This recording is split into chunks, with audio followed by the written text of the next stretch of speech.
We are back playing Super Mario Maker 2. I know we started a stream without 15 minutes of banter right at the beginning. Like, I mean, this is the banter, I suppose. But also, like, I was talking about the Peloton like 2 seconds ago, as is typical. Imagine if we just first tried this shit, man. Ooh. A lesser individual would not tell you this, but my Peloton ride was disrupted today due to a lie. Hey, by the way, Yu Watanabe, also known as Librarian, thank you for the gifted subscriptions. Thank you. My ride today was disrupted with 2 minutes left in my second 30-minute ride. It just froze. And then it said, your internet is off. And I said, fuck you, no, it's not. Your internet's off, you piece of crap. Where did tech companies get off just lying to us? I've got green bars, I got LTE, I got 5G. I don't even know, we might be on 6G by now. It feels like we've been on 5G for quite some time. They'll say something like, oh, you appear to be experiencing network instability. No, I don't. You appear to be experiencing network instability. My shit is completely fine. Anyway, so I pedaled 120 seconds in silence while the instructor just looked like this. Like the timing was, she was actually like, get ready, it's the final push. 3, 2. And then I got the spinning circle of death. I don't know what button does anything on the Switch controller. So I just 150 seconds of like hearing my own 180 BPM heartbeat through my earbuds. Ta-dunk, ta-dunk, ta-dunk, ta-dunk, ta-dunk. Had to, and I recognize I'm opening myself up for being made fun of here. Had to hard reset my bicycle in order to do the third of 3 workouts. Took like 3 minutes to turn it on and off again. Oh, that's not how you do that. Get into my ride. And then like a minute into the ride, it just kicks me back to the home screen and says, hold up, brother. You're in the middle of a ride right now. And I said, no shit, Peloton. I know that.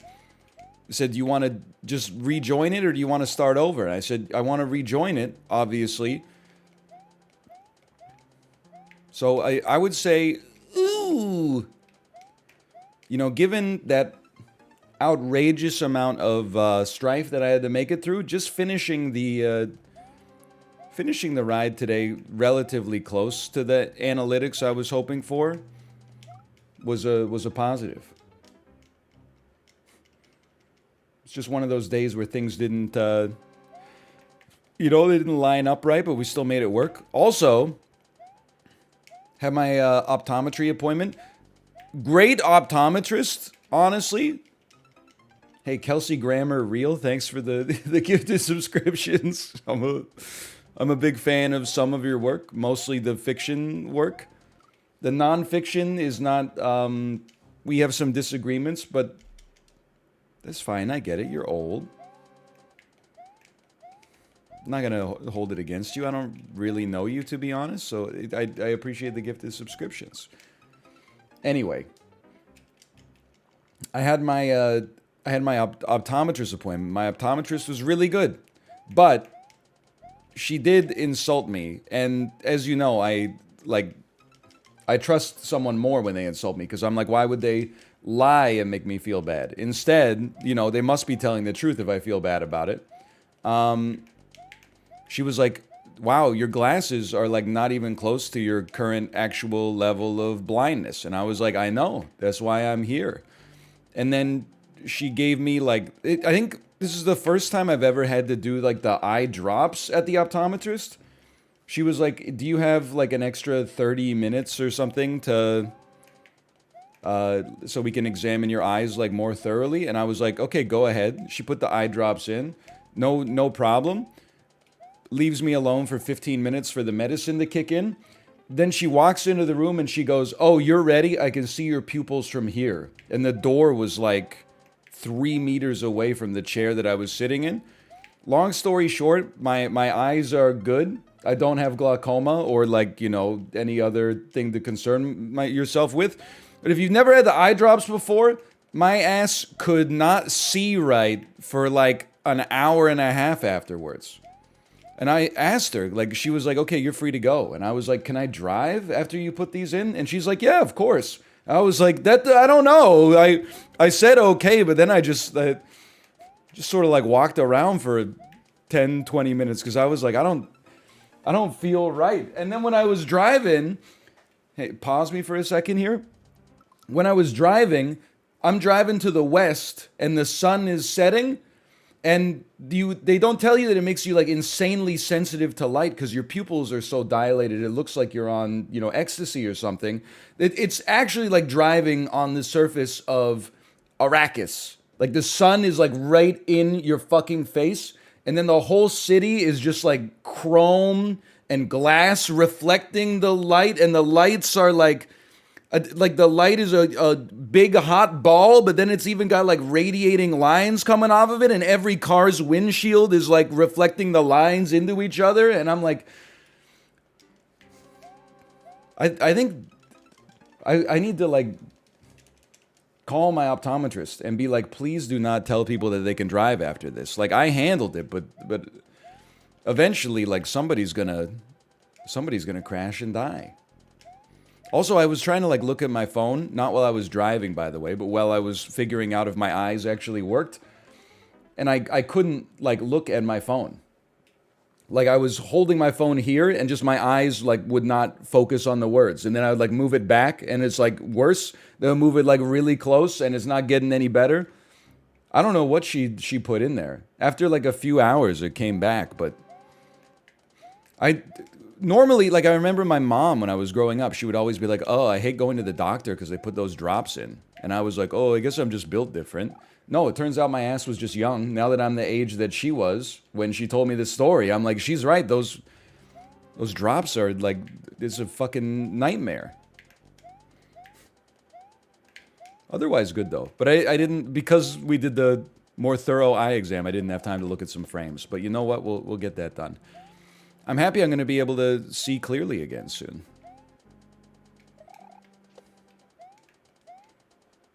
Maybe it means I'll be better at Mario Maker. Oh, I know. Like, I think 2014, my doctor was like, we don't need to do a physical.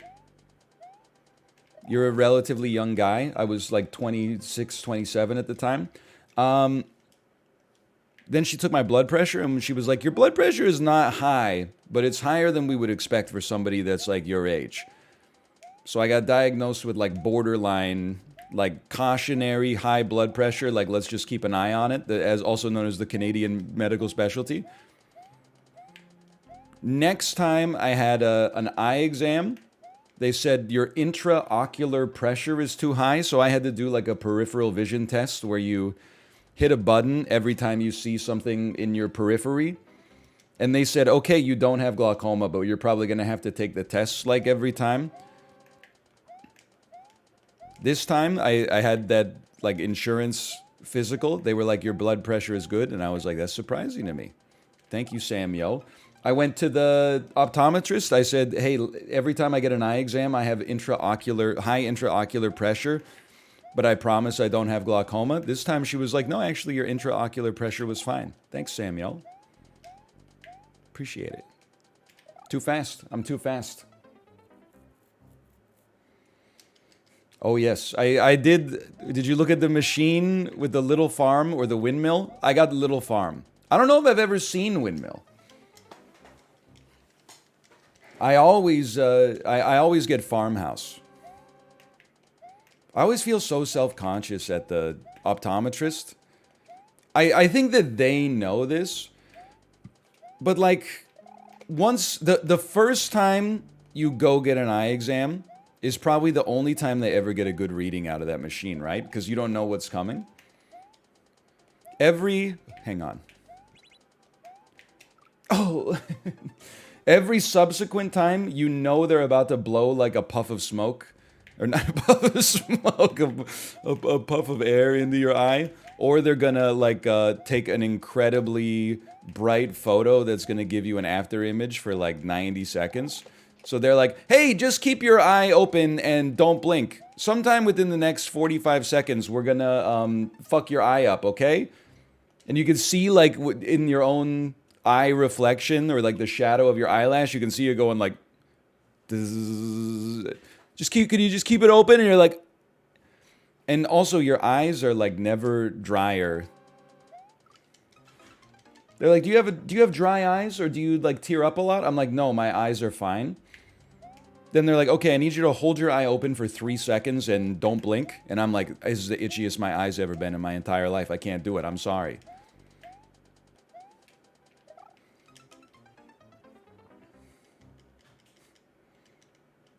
What's the eye exam thing?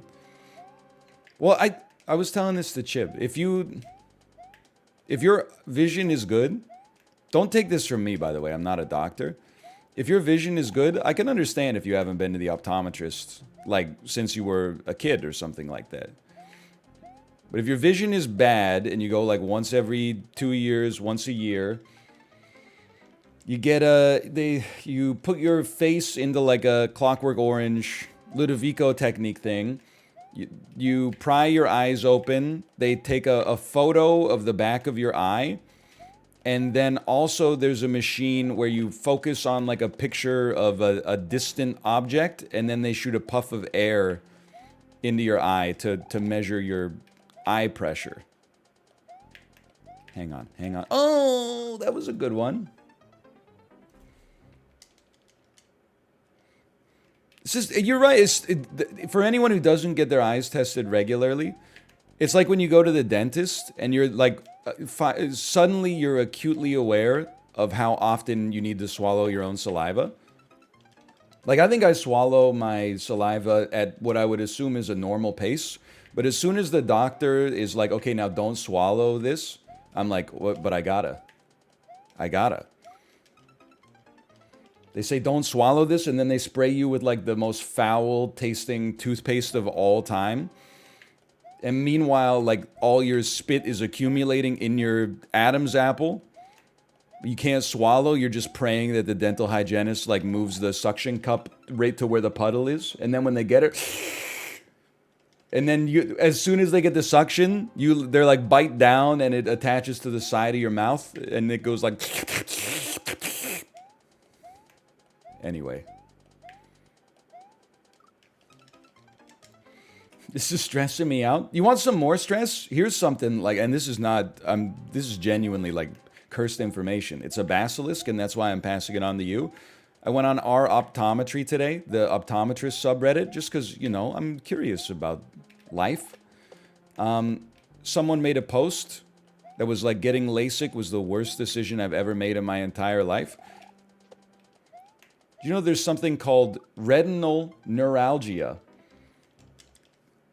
4% of people after LASIK surgery get intense eye pain and eye dryness that is alleviated via eye drops, but you have to put the eye drops in literally like every 5 to 10 minutes for the rest of your life. That's what I was saying. 4% is really high.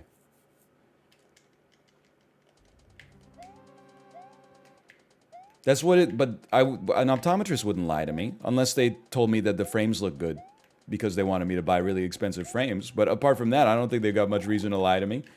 Well, I guess they don't want you to get LASIK. Let me rephrase. They have an economic incentive to not have you get LASIK because then you're never going to go to the optometrist ever again. But upon seeing that, I was like, maybe I'll just wear glasses for the rest of my life. It's good enough for Ben Franklin. It's good enough for me, man. Hang on, hang on, hang on. Oh!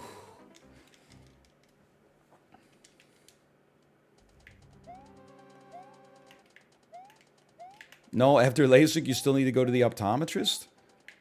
What's the point, man? You only get to laser my eyeballs once, okay? If I get LASIK and then they're like, oh, you need reading glasses, I want a refund on my LASIK.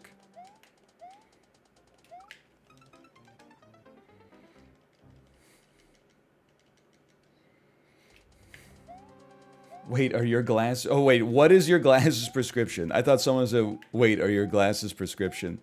I was gonna be like, nah, I just wear these to hide my eyebrows and to look cool. I'm big in the minuses. I'm like minus 5.75 in one eye and like 5 or 5.5 in the other. I have to check next time I get frames. Holy cow, that's pretty blind. Yeah, I know. Like when I took my glasses off, the receptionist was like, I'll hold them for you. And I was in the like waiting room, just like, this is how it feels like to be old. Like I'm literally, I can't do anything. Until she came back with my glasses, I was just sitting there like waiting for somebody more capable to come and be like, okay, like hold my hand and follow me. But I honestly, like, my eyes are not good. But I've been maintaining for like 18 months that the last glasses I bought, the optician, not the optometrist necessarily, but the optician fucked me. They gave me like the wrong curvature or something like that, and it's made my eyes worse. +2, Kate, +2. By the way, can we get a round of applause for Kate? She did like literally everything this morning. Applied for some new daycares. Got our cats in the cat carriers, which she also got out of storage. Took the cats to their grooming appointment so that she doesn't have to vacuum quite so much because there's just like a staggering amount of cat hair going on. Ooh, hang on. Oh! Woke up our daughter, took her to the potty, brushed her teeth, got her dressed, fed her breakfast, and then, you know, was out the door basically like 10 minutes after I got off the Peloton. This is a morning where I did very little.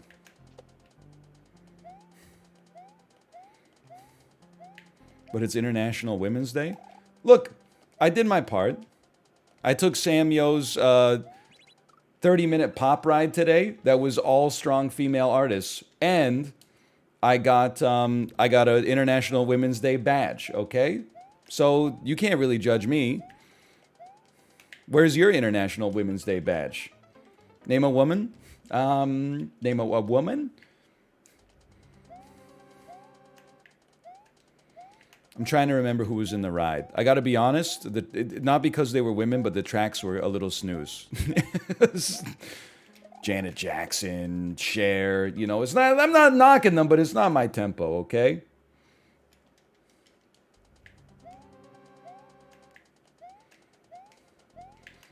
Do you know Elton John is like a contemporary artist again? He did a new song with Britney Spears that samples, I mean, I don't know if he did any live vocals for it, but it samples Tiny Dancer. And then he features on a new track with Young Thug. I don't know if you know that. Not everybody took Ali Love's 30-minute new tracks ride today, and it shows, honestly.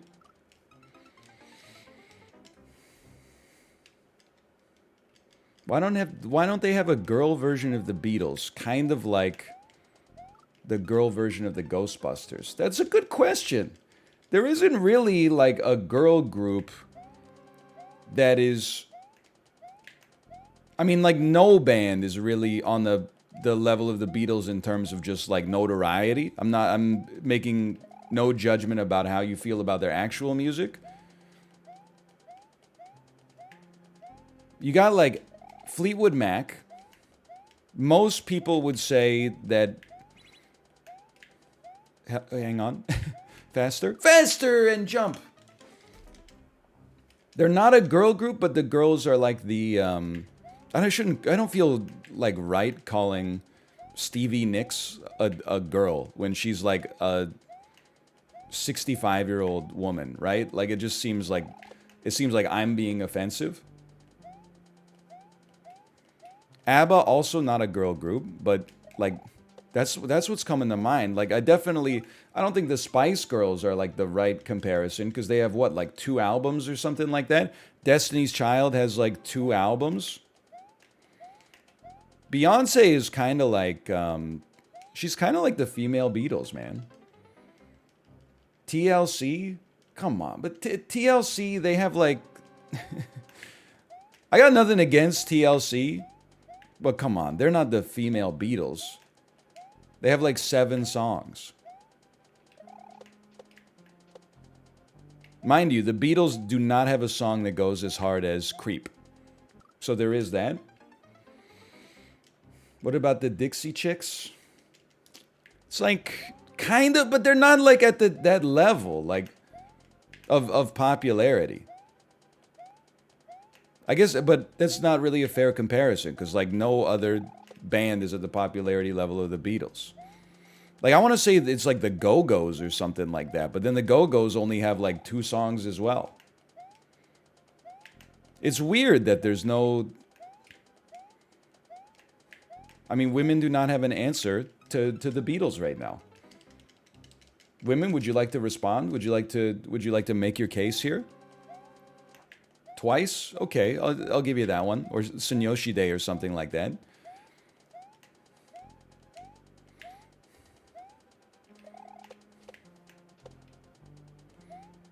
Yes, I'm taking credit for the Beatles' creative output. Did you know? I mean, basically, I'm Paul McCartney. We're both male. And also, I believe that he's left-handed. Oh! What's one tier under the Beatles? I mean, there's a ton of bands. One tier under the Beatles. Like every other band that you would be like, what about this band? I think they're as popular as the Beatles.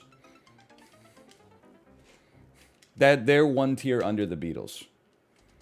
Rolling Stones. I'm just saying in terms of notoriety. Rolling Stones, Eagles, AC/DC, Guns N' Roses, The Who, Blackpink, Paul Bufano, Psy, Mason Ramsey, open parentheses, Walmart Yodel Kid, close parentheses.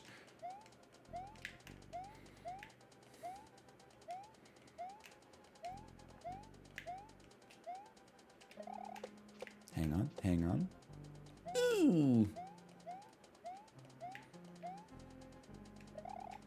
But at the same time, I guess to be completely fair, there's no or not many male singers that I think hit the highs of like a female diva either. Like who are the male solo artists that compete with like Mariah Carey or Whitney Houston? Okay, Prince I would allow. Okay, Michael Jackson, sure, all right. Ed Sheeran, we don't talk about Ed Sheeran here. Elvis, all right, fair enough. Bob Dylan, that's not really what I was asking. I'm not saying there's no male solo artists that are popular. I'm saying in the category of like, wow, they have an amazing voice and they kill it on every track. Like, that's not what people are saying when they listen to Ed Sheeran. They're saying, ooh, I love it when you suck me like that, and when you're closer, give me the shivers. Lost all my momentum. Why not? I don't know, he's just not that good. No disrespect. I wouldn't say he's bad, but it's not like, you know, he's not that good.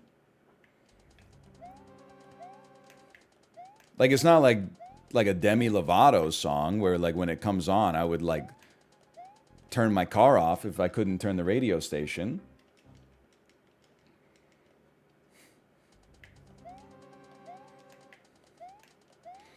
Andrea Bocelli is that guy? Isn't that the person who painted all those angels? I'm too fast.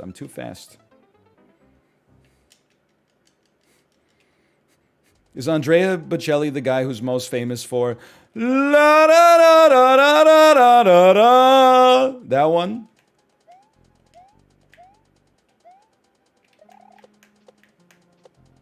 basically. If you went over to a friend's house and they were playing that music on the hi-fi, you know you're not eating pizza for dinner. Ooh, ooh, oh, that's a Z jump.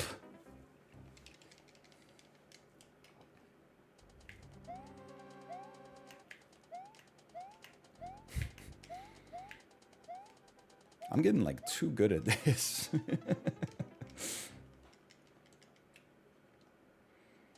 I really thought that there was a chance that I would just have slept last night and then come back and first try this, but my grandmother has a poster of Andrea Bocelli in her bedroom. It's funny to think about, like, old people, you know?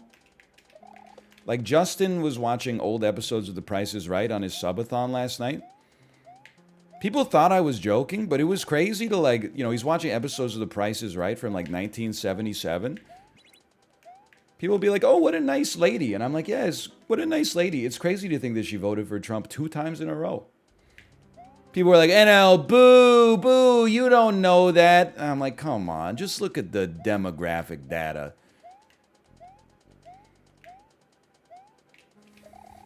I don't know it for a fact, but, like, statistically speaking, if she's still alive,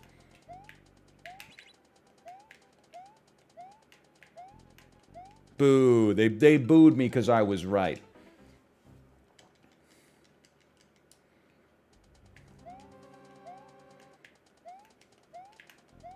If I voted. Man, I'm kind of in, like, voting withdrawal. 2019 to 2022, I felt like I casted a vote, like, every 3 months. We've had, like, 7 federal elections since then. We're aspiring to be England, I think, or the United Kingdom, no disrespect. Except we actually, like, choose our leaders. We have a lot of elections, but we don't let, like, we don't let Parliament choose the next leader. We tend to let the people decide. There was a municipal election. There was a provincial. Maybe we had 2 provincial elections. But it's been like 6 months since I casted a single vote on a long form ballot. Honestly, I'm starting to miss it, man. We got any propositions coming up? Stanley Park bike lanes. I might go to, like, a town hall just to have my voice heard.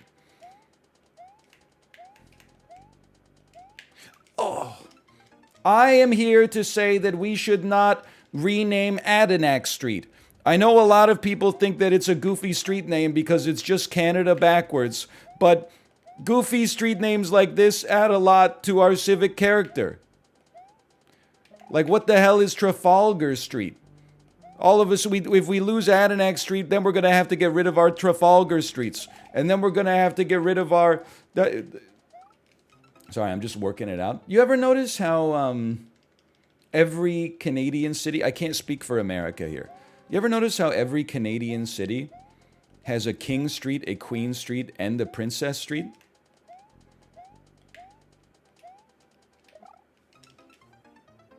So true, so true.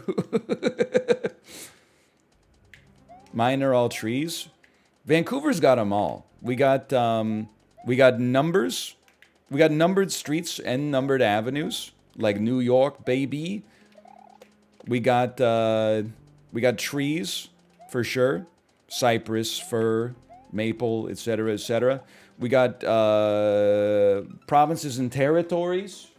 We've got old British people who came here and were like, I discovered this place. What about the people that were already living there? No, it's me. I discovered it. I guess we got a lot of streets here. We should really work. I think we should reduce the number of streets. Hadn't really thought about how that would work overall, but sure make it easier to... Well, I don't know if it would make it easier to get around, but it would make it easier to... Is this a Z jump? To know where you are, at least. Calgary doesn't have a Princess Street? No bitches? Sorry, I just didn't know what to say. Doesn't even really make sense. Hey, by the way, after Mario Maker, I think I got a beta code to play that new competitive first-person shooter. You know what it's called, The Fall? Mark E. Smith? What's it called? The Finals! That's it, yeah. So I'm gonna give that a try, assuming it doesn't... Ooh, look like anus on my PC. It's awesome. I mean, it feels like I'm gonna get my ass beat for sure. Cause like everybody I saw tweeting about it, it's not like, no disrespect, but it's not Limmy, right? It's like people that I followed because they were amazing at PUBG. It's the people that I follow that like they're 37 years old and every day they tweet things like, does anybody else realize how fucked up it is, how overpowered the G36C is in Rainbow Six Siege? I mean, it doesn't even need an angled foregrip to reduce horizontal recoil. And I'm like, I don't even know what you're talking about, honestly. Who's the guy with the big shield? That's my dude there, Montaigne.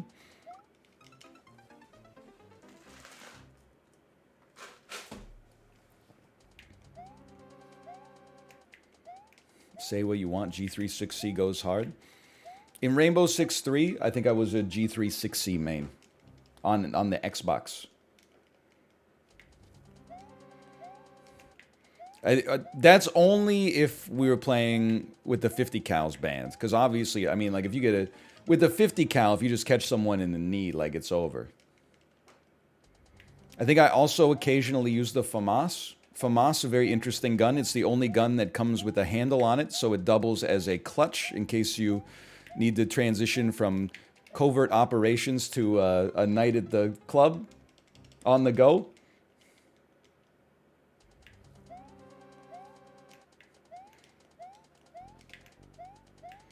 Easily convertible. Too fast. I can't tell if this is real or Rainbow Six Siege made up names. These are I'm pretty sure... I mean, people are, like, insane with guns. They would tell you, like, if I made a mistake with the FAMAS. They would be like, actually, it's pronounced FAMAS.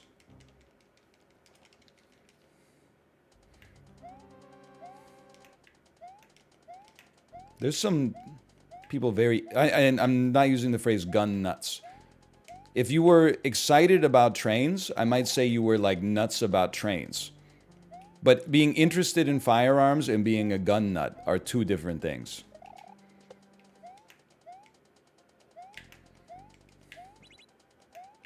Ooh, hang on. Z jump me? Z jump? She jumped me at the top again. Okay, and then what the fuck do you do on... I guess just a very quick jump at the end? Sounds right to me. Why is everyone typing no for that? That was a new record for me. If any, we should have a corollary to no. We should have a yes.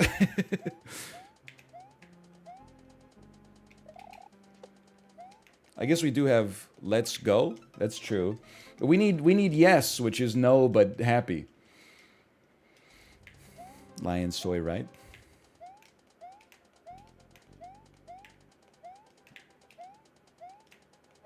Learning a lot about new music on the Peloton. Did you know that there's a French Montana now? I was only familiar with the American one, but apparently there is a French Montana. And they're so wealthy, when they die, they want to be buried with their money, and then they want to be wrapped up in it, just like a mummy, I think, is what they say. Hang on. We got a lottery ticket.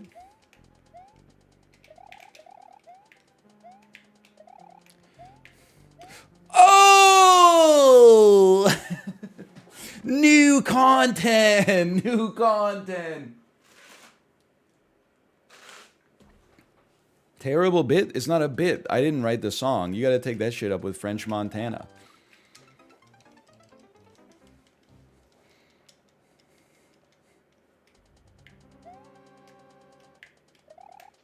Ooh.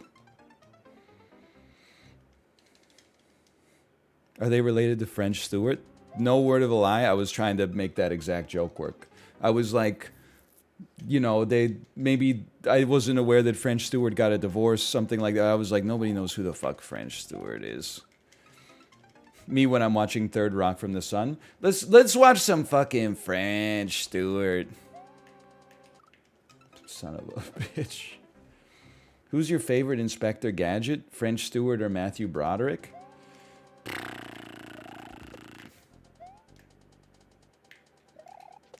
Hang on. I'll say French Stewart on that one. I definitely thought that when I watched Third Rock from the Sun as a kid, I was like, sure, this John Lithgow guy's pretty funny. Joseph Gordon-Levitt, the kid with the long hair, he's okay too. But the real star of the show, French Stewart, man. That kid's going places. He's going to become a new A-list actor. If he just did a movie with the Safdie brothers, French Stewart could be like right back in the zeitgeist. Probably. No checkpoint? Brother, that was like 2 jumps. Put some respect on Apollo's name. How I'm putting disrespect on his name? How am I supposed to do that?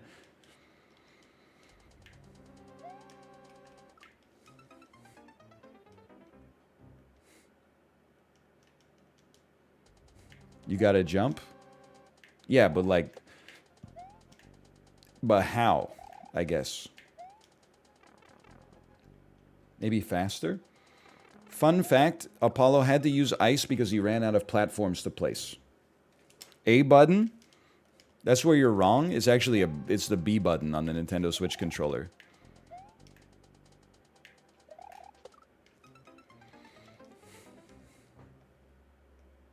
It's both? Who's pressing the A button to jump on their Pro controller? What are you holding to sprint? Are you holding X? I'm holding Y.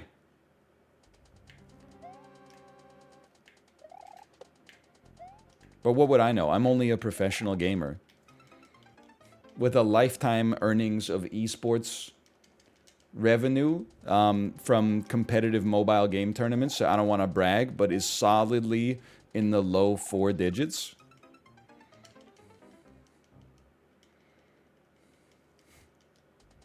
And Twitch Rivals. Solidly in the mid 4 digits.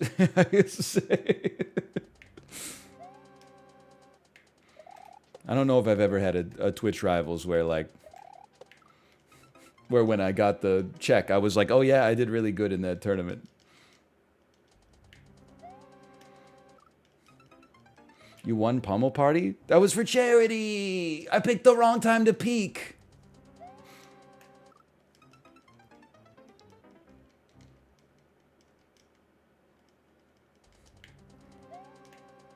It's okay, we can afford to regress a little bit here.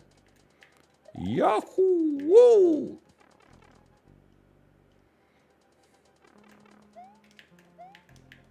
Faster? No, slower?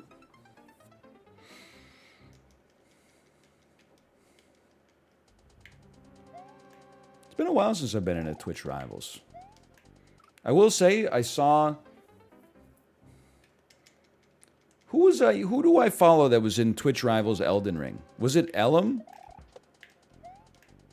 And he was like going live for day 4 of the Twitch Rivals Elden Ring competition. And I was like, holy cow. Day 4?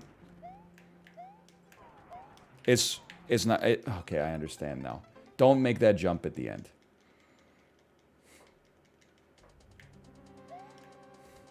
Maybe it was Steve? Maybe it was Steve. I was like, Twitch Rivals, I mean, I'm used to that being like, they're like, don't worry, it's only going to be 2 hours long. And then like the biggest streamer in the event shows up late because like they forgot to set an alarm or something like that. And then like half the people are like, wait, was I supposed to read that document you sent us? And then the organizers are like, yes, as always, yes, for the love of God. Ooh, that was better. And then what's supposed to be like a 2-hour event ends up taking like 6 hours. I can't imagine 4 days. That's not a knock on the Twitch Rivals administration, by the way. It's a knock on every streamer on the platform. even myself included. Because I didn't read the document in advance, but I would that's because I would read it during check-in.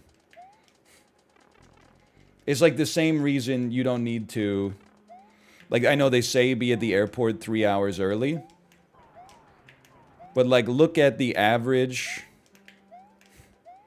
person and then look at yourself and figure out if you are the average person.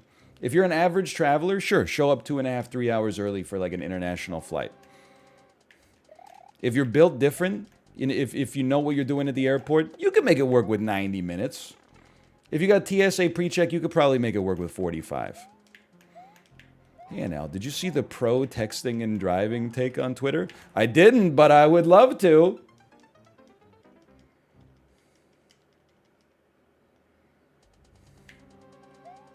Hang on, let me at least, let me die here first.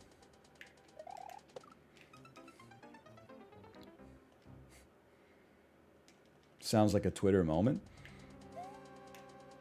It does. No matter what insane opinion you would think that nobody could, like, defend,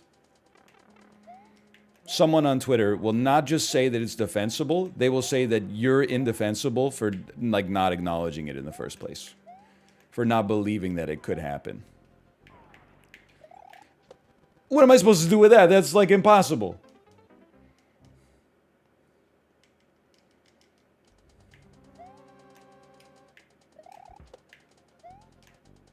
Not impossible. It's just, Apollo would never disrespect you like that. It's not that I think that Twitter is full of stupid people. It's just that I think you have to be stupid to tweet. No, what I really mean is that, like, I think everybody has one area of incredible stupidity within them. Like, I don't necessarily, well, okay, there are tweets I see on Twitter where I'm like, I'm smarter than this person without a doubt. Okay, that's not making it. But if I was stupid enough that I tweeted every thought that entered into my head, like once a month, I could get quote tweeted dunked. They would be like, check out this guy's take on, like, you know, selenium in Head and Shoulders or something like that. Can you believe? As my organic chemistry Twitter would be dragging my ass. Although now that I think about it, selenium, I suppose, is not like an element that's necessarily in organic chemistry that's well represented. But anyway, you with the panda fight? I could if I had tweeted that I thought I could beat a panda in a fight just due to, like, you know, war of attrition, I would probably end up getting 15% chance I become main character of Twitter for the day. And it would start like, can you believe this guy thinks he stands a chance against a panda? And it would end with like, men are literally so stupid. When they get together, all they talk about is who could beat up a bear in a fight. And that's true. It's not wrong.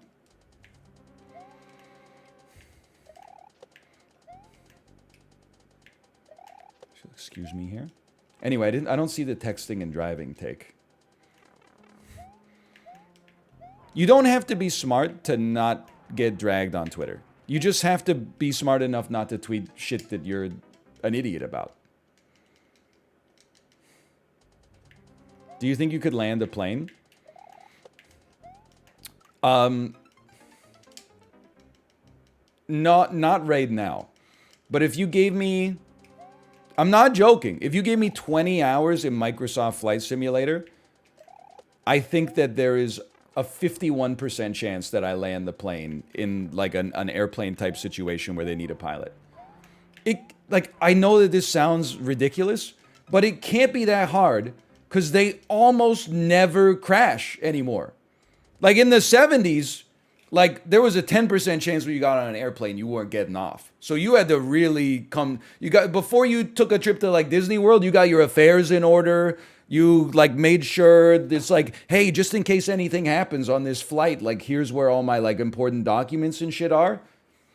Then like if you look at the history of like air disasters, there's not that many anymore. They're becoming very infrequent, and the quantity of flights taken goes like through the roof.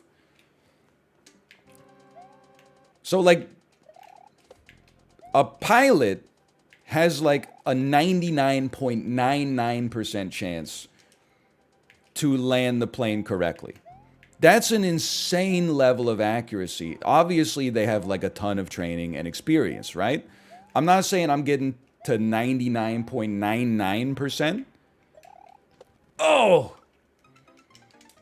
But I think with just a little training in Microsoft Flight Simulator, I could get to 51. As long as like conditions were relatively normal, it wasn't like, heavy crosswinds or like the airport where you have to like approach on the beach or something like that, or or in the middle of the mountains in Nepal. Like I think I could get to 51. I would rather somebody else that is like a 95 takes the yoke, honestly. But if it's like a Cessna and it's me and the pilot has a stroke or something like that, I'm like, all right. I mean, it's either 51% chance to land or 100% chance to just fucking die. So I guess I'll take my chances. Like at the end of the day, it's not like running the 100-meter dash in 9 seconds, right? Like it's not like physically impossible for me to land the plane. It's just buttons. I don't want to make it sound like, it's forehead, but like, it's just... Yeah, it's designed to be safe. Again, I'm not, much like the wolf, I'm not saying my odds are like crazy good. I just don't think it's out of the question. Oh. Now, yeah, like if you ask me if like could I get a rocket to the moon? No. If I had to punch the shit into the navigational computer and execute like a controlled burn or something like that, and absolutely not. But could I land a plane? Not right now, but with 20, if you give me 20 hours of Microsoft Flight Simulator, yes, absolutely. I think that I could have a 51% chance.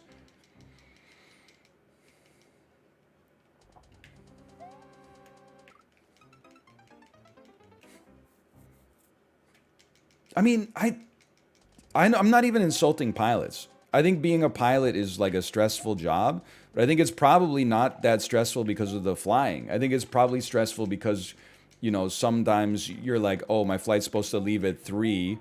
I get to the airport at like, 1:30 to get ready for it. Oh, the other plane hasn't arrived yet. Oh, the flight crew's late. Oh, like, there's a delay in the fuel. Oh, we got to de-ice the wings. Oh, air traffic control like has a grudge against me, so they're making me wait on the runway. Hello, Bear. I think I'm doing TCL Mini tomorrow. With all due respect, with some gamers who are down at my level. Like I think that the one that you did, minus Chiblee, no disrespect to Chiblee, was more like, hey, these guys are like really good and can be expected to maybe get some practice in.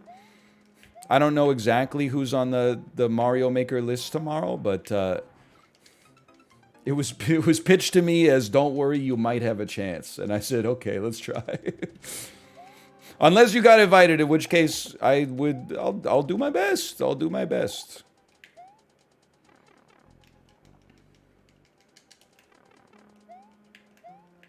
But like, I don't know. Ooh, help. Oh, okay. You're passing. I understand. You think I could land a plane with 20 hours of experience in Microsoft Flight Sim? Like, being a pilot is something that people do professionally, but also some people who are like, oh, I started up like a health care software company, and also I have my pilot's license. Like, it's something people do in their downtime. Harrison Ford is a pilot. Now, he has more than 20 hours of experience in Microsoft Flight Sim. I'm just saying. Oh. Now, taking off is a joke. Like, unless something catastrophic happens, like a bird strike or something like that, I just don't see me crashing on takeoff. You literally, oh, what am I doing? You literally just put the throttle up, and then when you hit like 80 knots, you just start pulling up on the yoke. And then, like mid-air, it seems like it's impossible to crash unless you are in inclement weather, no visibility, and like fly into a mountain or something like that. Or the plane just breaks, which that's not my fault. I'm not going to take responsibility for the plane breaking. It's only landing that's a regular occurring risk for me.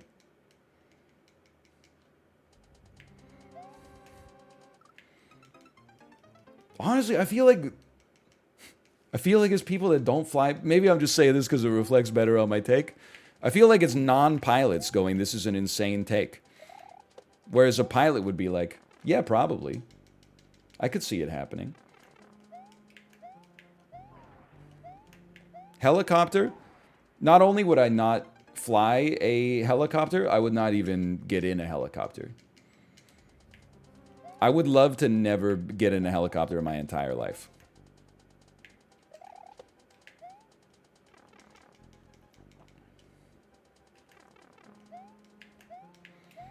I don't see much reason. I guess you could take a sightseeing tour in a helicopter. I guess you could get a good look at the traffic in Los Angeles. I'm always stunned when we like go to Whistler and there's people that are like, oh yeah, tomorrow I'm doing helicopter skiing. Like you get on a fucking helicopter and then they fly you to the top of a mountain where like they haven't built a ski lift or like, you know, groomed the routes or anything, and then they just drop your ass off, and they're like, see you at the bottom. Like, it's stunning to me, and I mean, I guess I'm saying that flying is safe and skiing is dangerous, but people may disagree, but I kind of believe it. I'm amazed, that more people don't die skiing and snowboarding every year. He's done it. Oh, you piece of crap. Let me just stew here for a minute. Like, I feel like 1 in 100 people that are skiing should be dead by the end of the day. And it's crazy that there's only like, you know, maybe a death a year at most resorts or something like that.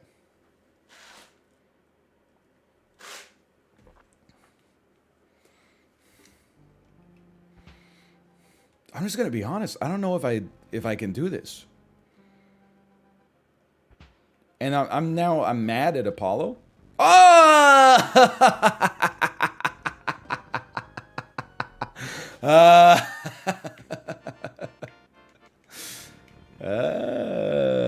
You got me. You got me good. I was so pissed off that you were gonna have to, like, after all that, I'm like, if you wanted to put another idea in the level, just build a whole new level, okay? You don't put the hardest shit at the end when you've already done all this hard stuff just because there's no checkpoint. Anyway, it's a good level.